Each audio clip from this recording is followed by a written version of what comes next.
हमारे चैनल को सब्सक्राइब करें और बेल आइकन दबाएं। ना अंकिता ना, तो किसी सूरत में मुंबई नहीं आ रही है। पर क्यों? मैं भी तेरे साथ मेहनत करके 2 पैसे कमा सकूंगी। मुझे पता है तेरे सर पर कितना बोझ है। चुप कर अंकिता, तुझे इस सब की फिक्र करने की जरूरत नहीं है। मैं सारा इंतजाम कर दूंगी, सारा का सारा।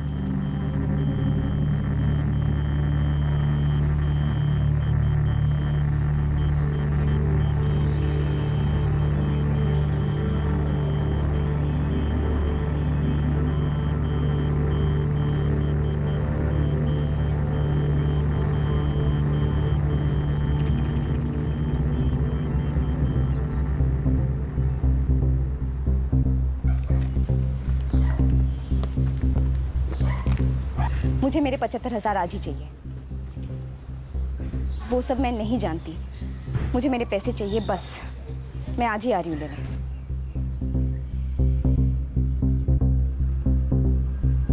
ये जो भी हो रहा है इसमें सच्चाई नहीं है, ये बस एक साया है। वो प्यार प्यार नहीं होता जो किसी को कुछ दे ना पाए। वो बस एक साए की तरह होता है जो पीछा करता रहता है।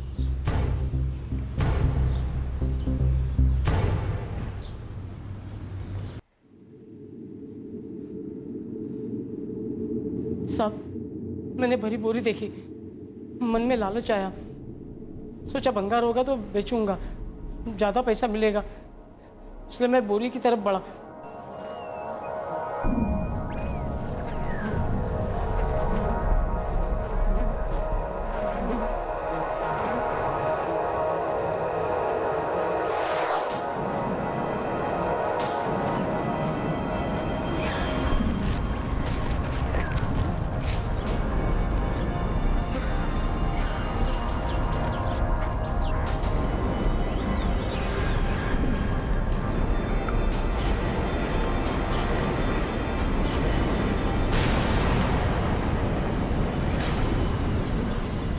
उस बोरी में लाश है साहब। आदमी की है औरत की? औरत की।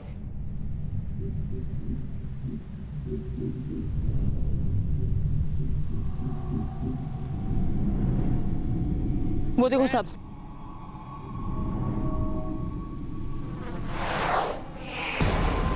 मोरे, खोलो गठरी।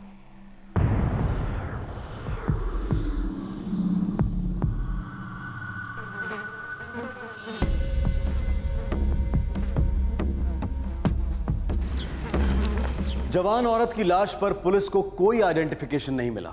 अब इस ब्लाइंड केस में पीड़ित की शिनाख्त करने में वक्त तो लगने ही वाला था, लेकिन लाश पर पुलिस को कुछ निशानियां मिली जो लाश के साथ साए की तरह पीछे पीछे आईं, और ये निशानियां पुलिस को उस दिशा में ले जाने वाली थी जहां इस कत्ल का खुलासा होने वाला था। गला घोटने से मौत हुई है। विक्टिम की एज? 20 से 27 साल। मौत की टाइमिंग? 48 से 55 घंटे हुए होंगे। 48 से 55 घंटे, यानी परसों, मतलब 12 जून को इसका कत्ल हुआ और उसके बाद इसको डंप कर दिया गया। Doctor, sexual assault? पर एक बात है, कत्ल के कुछ मिनटों पहले सेक्सुअल एक्टिविटी हुई होने की संभावना है। कपड़ों की कोई चीरफाड़ नहीं हुई थी, सेक्सुअल ऑर्गन पे कोई घाव या कट्स नहीं है। डॉक्टर, आइडेंटिफिकेशन के लिए हमें कोई सुराग नहीं मिला है। एक बहुत जरूरी बात है। क्या? विक्टिम 2 मंथ्स प्रेग्नेंट थी। एक बात और है, पता नहीं आपको कितना हेल्प करेगी। कत्ल के दौरान इस लेडी ने कोई अंडरगारमेंट नहीं पहने थे।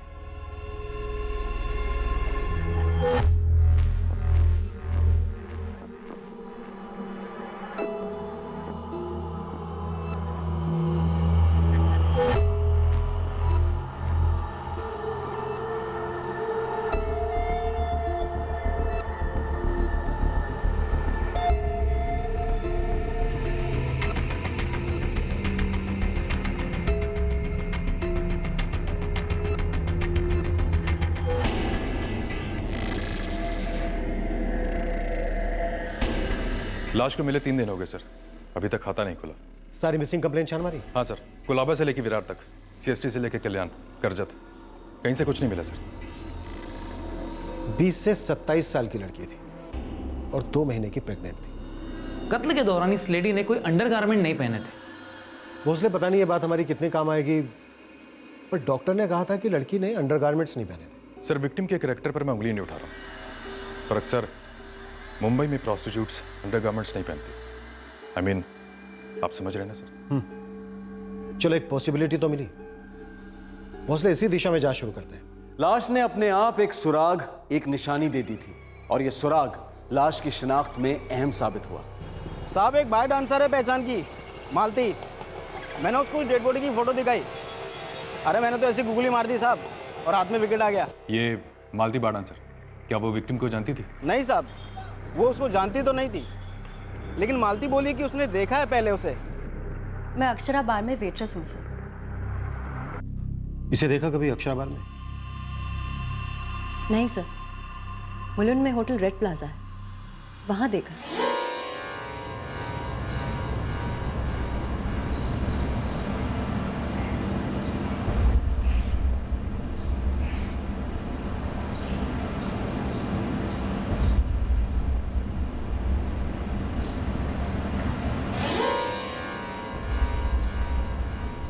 कभी बात नहीं हुई? नाम, फोन नंबर कुछ? नहीं सर, हाय हेलो के आगे कुछ भी नहीं। कुछ और बता सकती हो? ये थी कौन? मेरे जैसी थी सर, साइड बिजनेस करने वाली, हर बार नए कस्टमर के साथ आती थी सर। भोसले पहले ऐसा हमें लगा था कि शायद चांदनी प्रोस्टिट्यूशन में थी, लेकिन अब कंफर्म। एक काम करते हैं, होटल रेड प्लाजा के मैनेजर से बात करते हैं। हाँ सर, इसे मैं जानता हूँ, अपने यहाँ रेगुलर थी। नाम, एड्रेस, मोबाइल नंबर? सर हर बार किसी न किसी कस्टमर के साथ होती थी, इसीलिए कभी बात नहीं हुई और डिटेल्स भी नहीं पता। कस्टमर्स की डिटेल्स दो सर। डिटेल्स? हाँ मोरे, बोल। साहब 2 लोग आए इधर, बोल रहे लड़की को पहचानते हैं।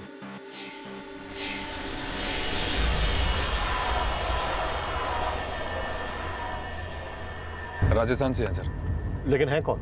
रमन परमार और सावित्री परमार। उन्होंने लड़की का पोस्टर देखा था। रिश्तेदार हैं क्या?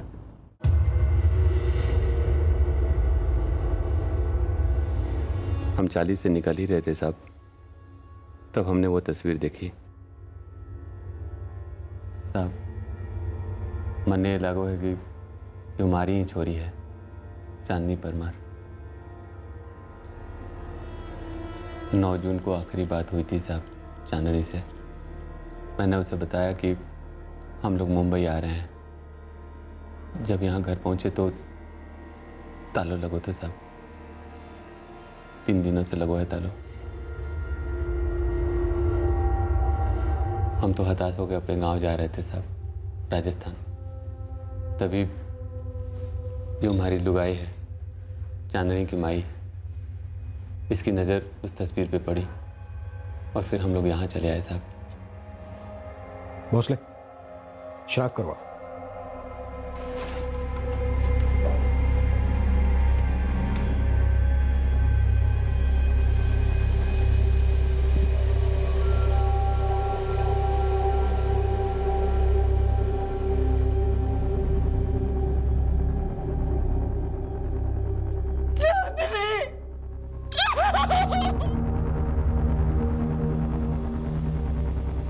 क्या परेशानी थी आपकी बेटी चांदनी को? कभी उसने कुछ बताया आप लोगों से?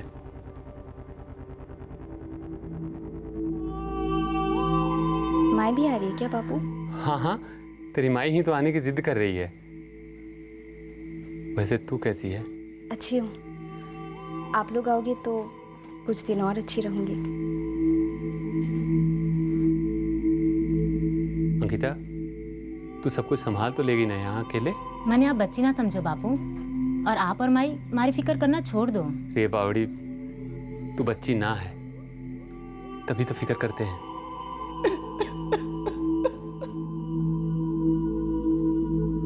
कौन से गांव से हैं आप लोग? ललितपुर, राजस्थान। आपकी बेटी यहाँ मुंबई में क्या करती थी? नौकरी करती थी साहब। कैसी नौकरी? हम लोग बन जा रहे हैं साहब। 6 साल पहले हमारे गांव के कुछ लोगों के साथ चांदनी मुंबई आ गई थी पैसे कमाने। मजबूरी थी साहब, हमारी तबीयत बहुत खराब थी। गरीबी के मारे घर में 2 वक्त की रोटी भी ना पक रही थी। रमन जी, आप हमें चांदनी का मोबाइल नंबर दीजिए।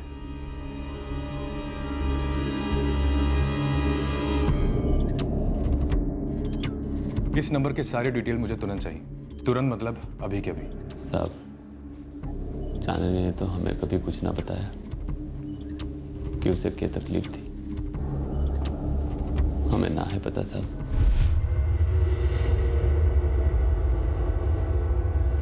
आपकी दूसरी बेटी अंकिता, उसे कुछ पता हो सकता है क्या? पर क्यों? मैं भी तेरे साथ मेहनत करके 2 पैसे कमा सकूंगी। मन ना लगे साहब कि चांदनी ने उसे भी कुछ बताया होगा। जब आपकी बेटी चांदनी मारी गई तब वो 2 महीने पेट से थी।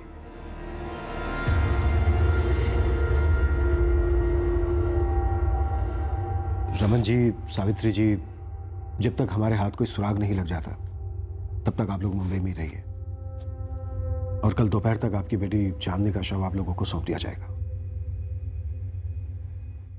यह केस अब एक ब्लाइंड केस नहीं रहा था। लाश चांदनी परमार नाम की एक 24 वर्षीय औरत की थी। चांदनी के गरीब माँ बाप राजस्थान में रहने वाले बंजारे थे, जो शायद ये नहीं जानते थे कि चांदनी इस व्यवसाय में थी, और ये भी नहीं जानते थे कि चांदनी 2 महीने प्रेग्नेंट थी। चांदनी रहस्य के बादलों में छुपी थी, और ये बादल और घने होते गए। मोरे, ताला तोड़ो। जी सर।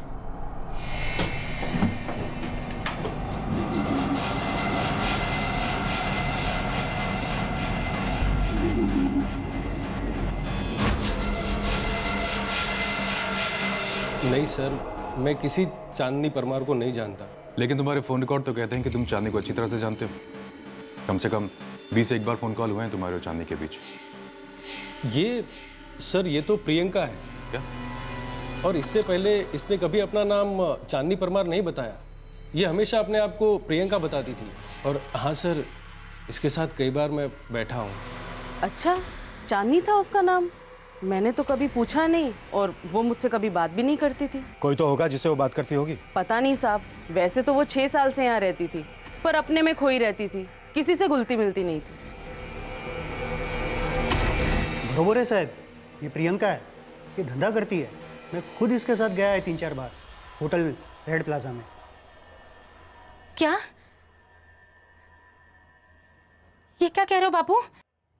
मन ने कुछ भी पता ना है अंकिता। 5 दिन पहले यहाँ की पुलिस को थारे बहन की लाश मिली है। बापू, दीदी ने तारे को कुछ बताया था क्या? कि परेशानी थी उसको? ना उसने मन ने कुछ बताया, और ना ही थारी माई को।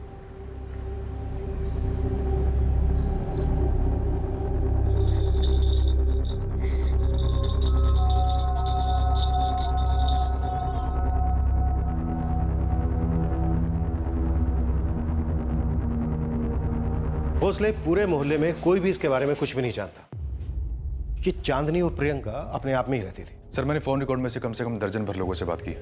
सभी ने कबूल किया कि वो उसके कस्टमर थे। कुछ तो खटक रहा है भोसले। 6 साल से चांदनी एक ही मोहल्ले में रहती थी, और वहां पर कोई भी उसके बारे में कुछ भी नहीं जानता। यहां तक कि उसके माँ बाप को भी भनक नहीं है कि वो क्या काम करती थी, किस हाल में थी, और 2 महीने की प्रेग्नेंट थी। भोसले, एक काम करो, इसके सेलफोन की कॉन्टैक्ट लिस्ट में जितने भी कॉन्टैक्ट हैं सबको कॉल। सर, कोई तो होगा जो इस चांदनी और प्रियंका के राज पर से रजाई हटाकर हमें इसका असली चेहरा दिखाए। सर, उसका नाम प्रियंका है। मैं उसके साथ कई बार होटल गया हूँ। क्या हुआ सर? चांदनी और प्रियंका का मर्डर हुआ है। मर्डर? तुम चांदनी को कैसे जानते हो? सर, पहली बार मैं उससे रानी बार में मिला था। वो वहीं पे काम करती थी। कहाँ पर है रानी बार? भांडुप में सर। साहब, अब यहाँ कोई लड़की अपना असली नाम तो नहीं बताती। चांदनी परमार शायद वो सिर्फ घर पे होती थी। जब प्रियंका नाम का मेकअप उतारती। चांदनी परमार और प्रियंका का मर्डर हुआ है। अभी हमें इसके बारे में कुछ ज्यादा नहीं मालूम। इसके माँ बाप को भी नहीं मालूम कि ये किस तरह से पैसे कमाती थी। अब हम इसके बारे में कुछ और बता सकते हैं? सर, ये लाइसेंस बार है। यहाँ जो होता है साहब लीगल तरीके से होता है। अब ड्यूटी के बाद लड़कियाँ कहाँ जाती हैं, किससे मिलती हैं, मैं नहीं जानता साहब। ये उनका निजी मामला है। 5 दिन पहले चांदनी परमार और प्रियंका का मर्डर हुआ। 5 दिन से वो काम पर नहीं आई। आपको खटका नहीं? खटका था ना साहब। कम से कम 25 बार उसको फ़ोन किया, लेकिन हर बार उसका फ़ोन स्विच ऑफ मिला। मेरे को लगा कि किधर दूसरी जगह उसने काम पकड़ा होगा। मैंने शालिनी को भी पूछा था साहब, लेकिन उसको भी कोई आइडिया नहीं। शालिनी भी यही काम करती है? हाँ साहब, शालिनी इधर ही काम करती है। उसकी और प्रियंका की बहुत जमती थी। कहाँ मिलेगी है शालिनी? शालिनी, तुम्हारी दोस्त चांदनी और प्रियंका का मर्डर हुआ। कुछ बता सकती हो किसने किया होगा? पता नहीं साहब। तुम दोनों दोस्त थी ना? हाँ। तुम्हें पता था प्रियंका धंधा करती थी? धंधा तो मैं भी करती हूँ साहब। बाहर की नौकरी से सिर्फ जेब खर्च के पैसे आते हैं। घर भेजने लायक पैसे तो धंधे से ही आते हैं। प्रियंका का कोई इश्क विश्क का चक्कर, कोई बॉयफ्रेंड वगैरह? पता नहीं साहब। प्रियंका एकदम बंद मुट्ठी थी, कभी भी कुछ नहीं बोलती थी अपनी जिंदगी के बारे में। बस एक दिन उसके मुंह से निकल गया था कि गांव में उसकी कोई छोटी बहन है जिसकी शादी के लिए वो पैसे इकट्ठा कर रही है। शालिनी, प्रियंका 2 महीने की प्रेग्नेंट थी।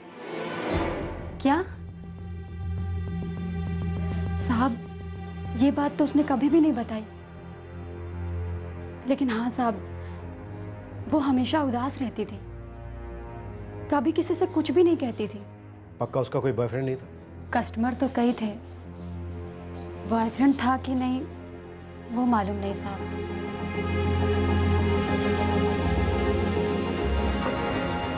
6 साल पहले एक लड़की मुंबई आती है, प्रोस्टिट्यूशन में दाखिल होती है, राजस्थान में अपने गरीब माँ बाप को पैसे भेजती है, फिर उसका मर्डर हो जाता है, और वो भी तब जब वो 2 महीने की प्रेग्नेंट होती है। लेकिन किसी को उसके बारे में कुछ नहीं मालूम, यहां तक कि माँ बाप भी बिल्कुल अनजान है।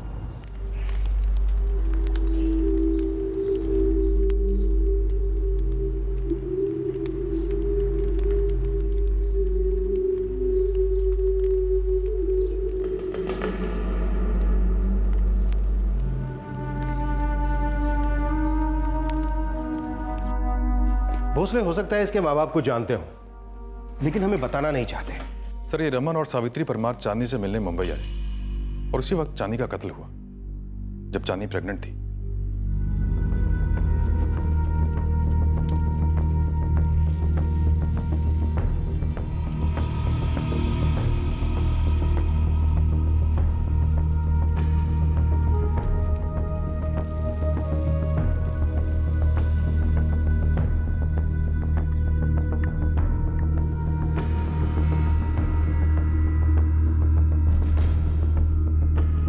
चांदनी मर्डर केस में पुलिस के हाथ अब तक कोई लीड नहीं लगी थी। जब पुलिस ने अपनी जांच का दायरा चांदनी के गांव ललितपुर राजस्थान में पहुंचाया, तब उनके सामने आए कुछ और राज जो चांदनी के अतीत में घिरे थे। हुकुम, ये चांदनी पिछले 6 साल से मुंबई में थी।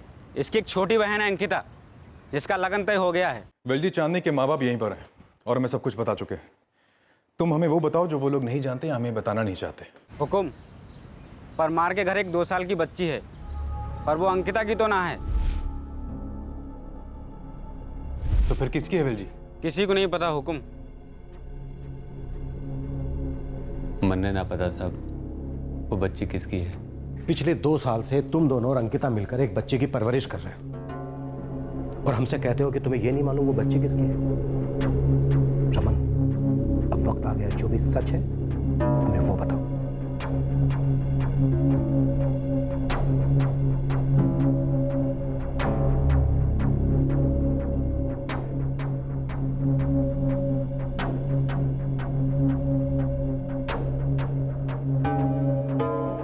तीनों से एक बात कह रही हूँ, मुझसे कभी मत पूछना कि ये बच्ची है किसकी। पर यो क्या बात हुई? बिना जाने पहचाने हम इसकी परवरिश कैसे करेंगे? क्योंकि मैं कह रही हूँ, अपनी बच्ची जैसे संभालो इसे, और दोबारा कभी मत पूछना कि ये बच्ची है किसकी।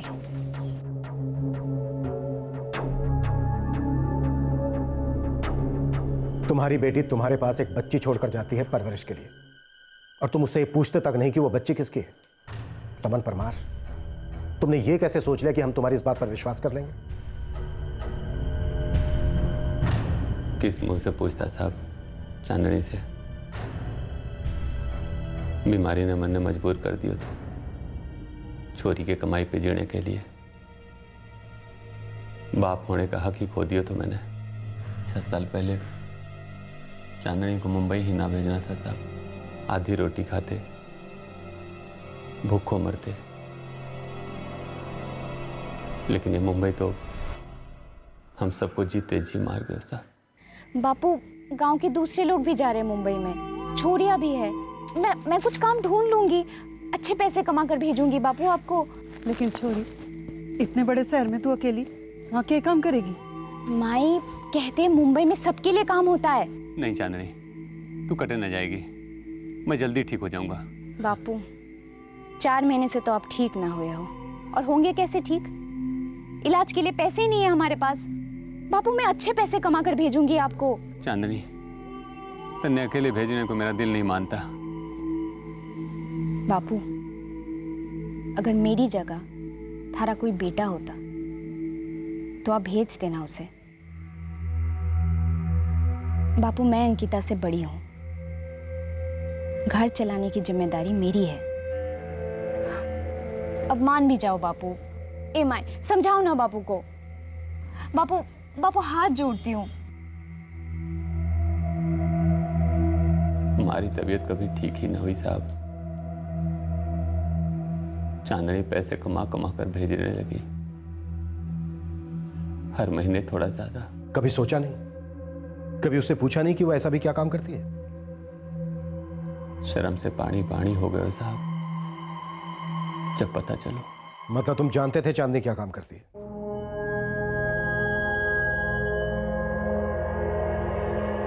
चांदनी, तेरे भेजे हुए पैसे बहुत काम आ रहे हैं हमारे।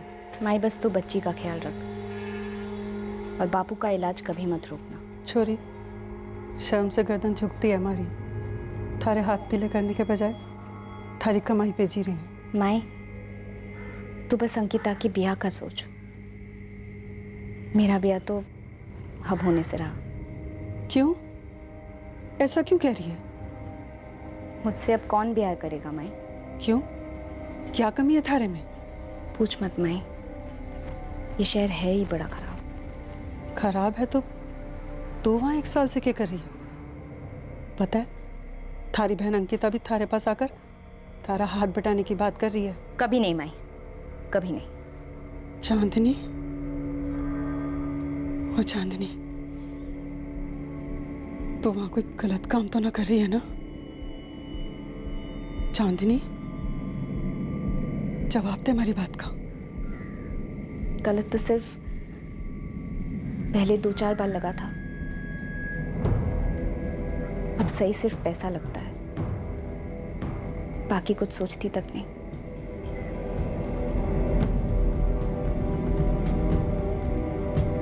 चांदनी ठीक तो है?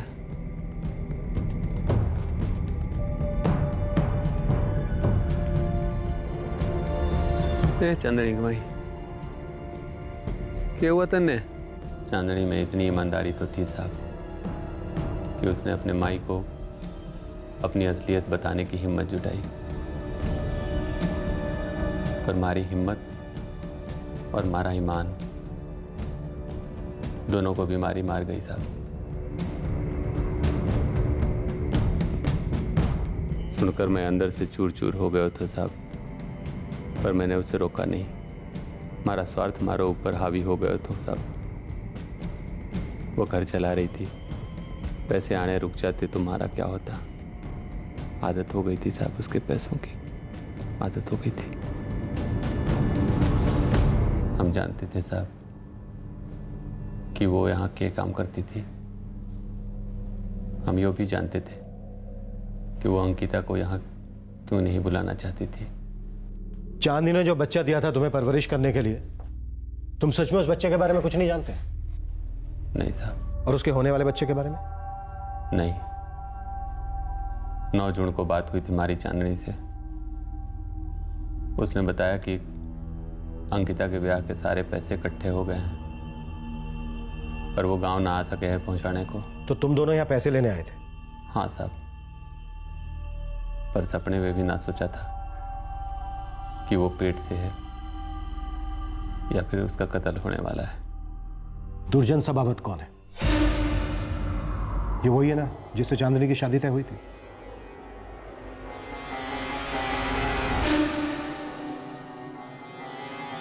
हुकुम, परमार के घर से उस बच्ची के अलावा एक और काम की बात पता चली है। कैसी काम की बात है? 7 साल पहले इस चांदनी का लगन होने जा रहा था दुर्जन सवावत के साथ।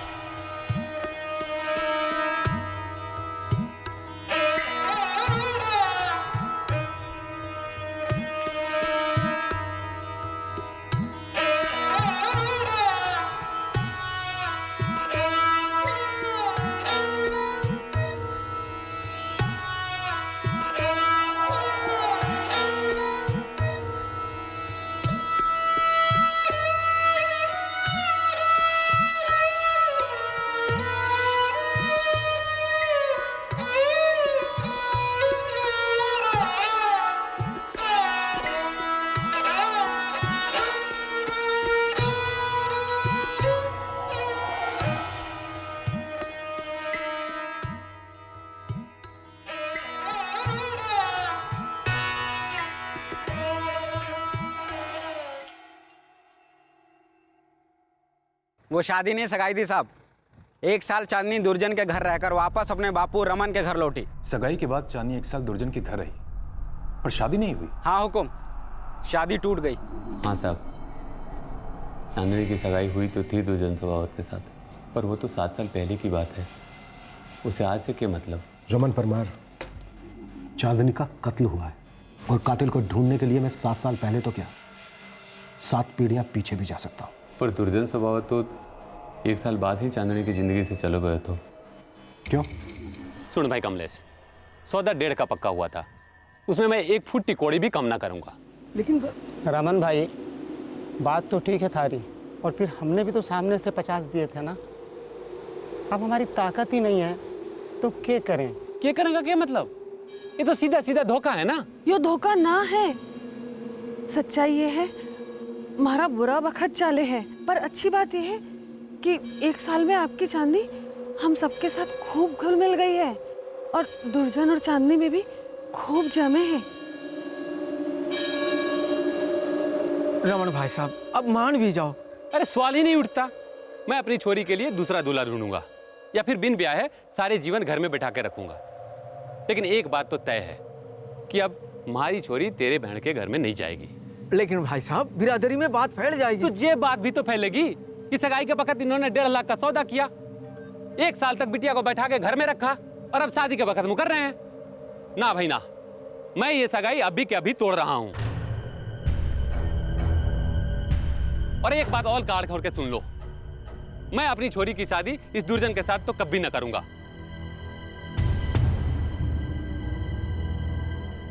ये तो 6 साल पहले की बात है साहब। चांदनी 1 साल दुर्जन के घर रह के आई, फिर सगाई टूट गई। दुर्जन 1 साल साथ रहा चांदनी के, दिल दुख गया होगा उसका, लौट आया होगा बदले के लिए। ऐसा ना हो सका साहब। क्यों? ये बात तुम इतने यकीन के साथ कैसे कह सकते हो? चांदनी और दुर्जन की जोड़ी हमारे दोस्त कमलेश ने बनाया था। कमलेश दुर्जन का मामा है। वो लोग कबीपुर मध्य प्रदेश से हैं। दुर्जन अभी कहाँ है? कबीपुर में है साहब। उसका ब्याह हो गया है, एक बच्चा भी है। कमलेश से सारी खबर मिलो है साहब।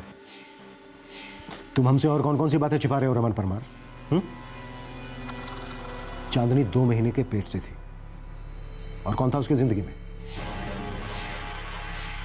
ब्याह का तो माने कोई पता नहीं बापू, बस हम एक दूसरे को पसंद करते हैं।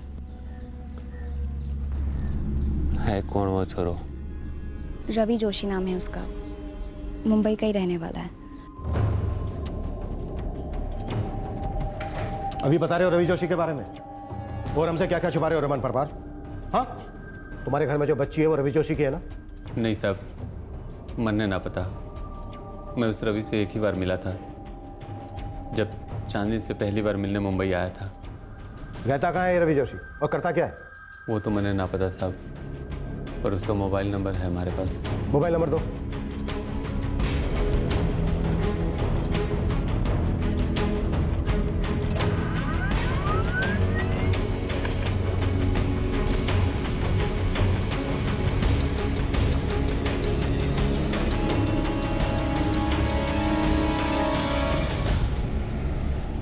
चांदनी के बापू,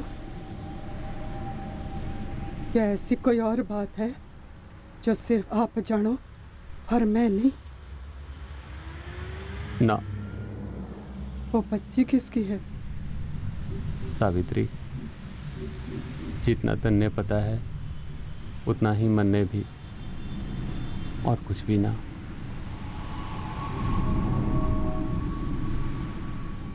सर, रवि जोशी के फोन कॉल मिल गए, मिलूं उनका एड्रेस है। फोन नहीं करते, सीधा उठा लेते। मूव।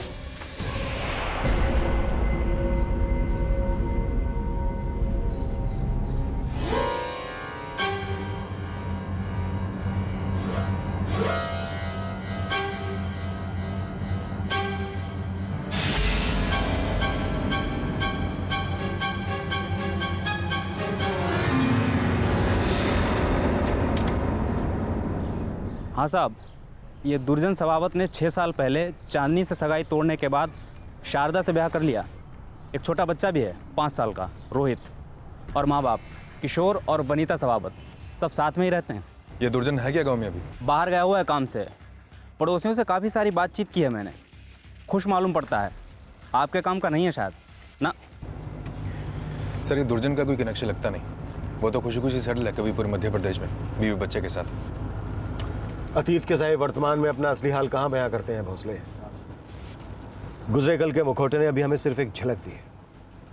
पहले हम इस रवि जोशी से निपट लें, धीरे धीरे सारे पत्ते खुलेंगे और हम उन्हें खेलेंगे। नमस्ते साहब। साहब क्या हुआ? तू रवि जोशी है? हाँ साहब, पर हुआ क्या? चांदनी परमार को तूने क्यों मार डाला? कौन चांदनी परमार साहब? चांदनी परमार, प्रियंका का असली नाम। प्रियंका? चल।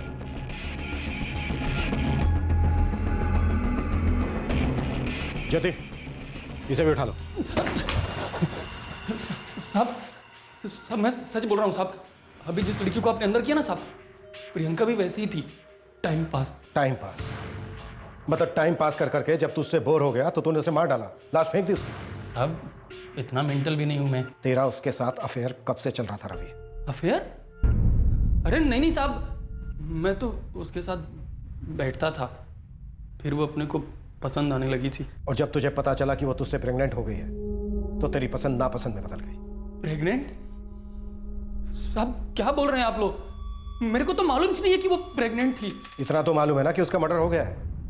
पोस्टर देखा शहर में, काफी दुख हुआ।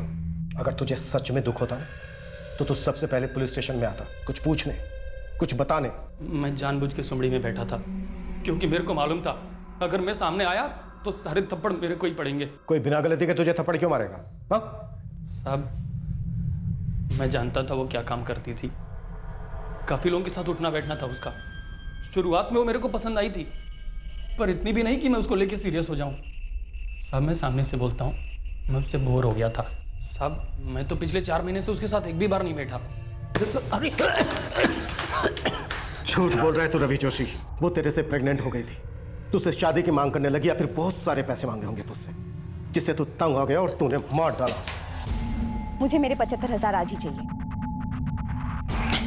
साहब, ये सरासर गलत है। मैं तो काफी टाइम से उसका फोन उठाता ही नहीं साहब। ये देखो, मैंने उसका नंबर किस नाम से सेव किया है? सरदर्द।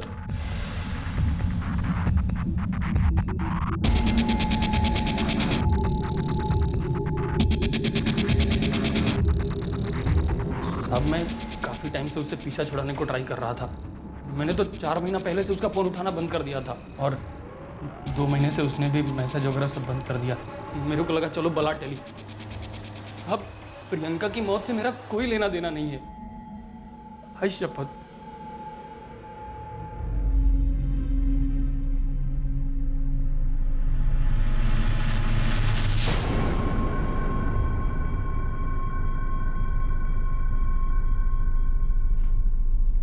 सर,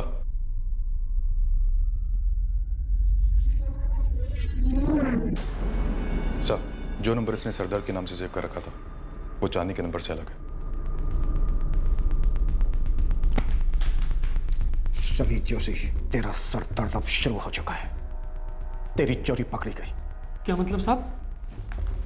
मतलब ये कि जो नंबर तूने सर दर्द के नाम से सेव किया हुआ है वो नंबर प्रियंका का है ही नहीं। ऐसा कैसे हो सकता है साहब? मेरे पास उसका यही नंबर है और इसी पे हमारी कई बार बात हुई है। तभी तो इस नंबर को मैंने वो नाम दिया था ताकि वो मेरे को फोन कर तो मैं अवॉइड मार सकूं। और आप ये क्या?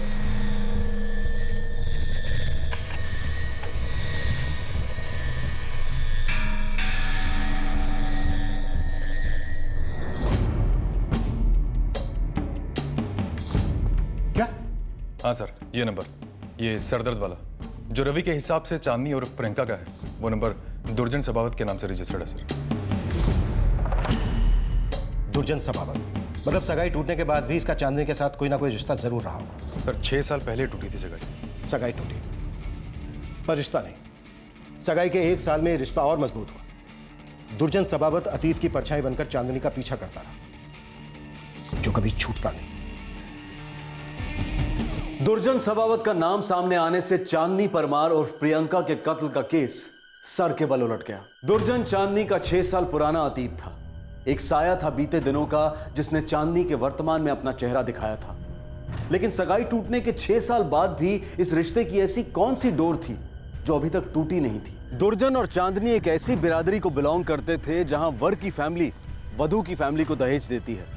दुर्जन से सगाई के बाद रिवाज के मुताबिक चांदनी 1 साल तक ससुराल में रही, लेकिन जब दुर्जन के परिवार वाले दहेज की बाकी की रकम अदा नहीं कर पाए, तब चांदनी के पिता रमन परमार ने चांदनी और दुर्जन की सगाई तोड़ दी। चांदनी की मौत का रहस्य और गहरा होता जा रहा था और उतनी ही रहस्यमयी होती जा रही थी उस 2 साल की बच्ची की पहचान और मर्डर के वक्त चांदनी की प्रेगनेंसी। चांदनी ने अपने माँ बाप के पास किसका बच्चा रखा था और आखिरकार मरते वक्त वो किसके बच्चे की मां बनने वाली थी। सही वक्त, सही कदम, सतर्क रहें। जय Hind. For more updates, subscribe to our channel, click the show links and enjoy watching the videos.